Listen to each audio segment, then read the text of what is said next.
VMK news and views மற்றும் Chennai friends ஆகிய WhatsApp குரூப்களில் இருக்கும் தோழர்கள் அனைவருக்கும் என்னுடைய சலாம் உரித்தாக.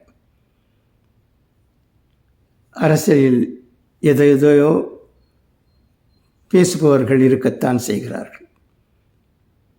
ஓட்டு வேண்டும் என்பதற்காக எந்த அளவிற்கு அவர்கள் போகிறார்கள் என்பதையும் நாம் பார்த்து கொண்டுதான் இருக்கிறோம். இந்த உலகம் பார்த்து கொண்டுதான் இருக்கிறது.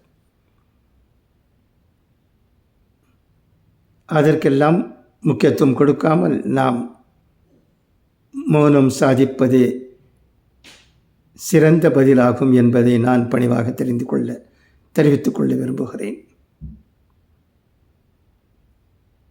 எல்லாம் இன்ஷா அல்லாஹ் நல்லதாகத்தான் இருக்கும். இதை நாம் நம்புவோமாக.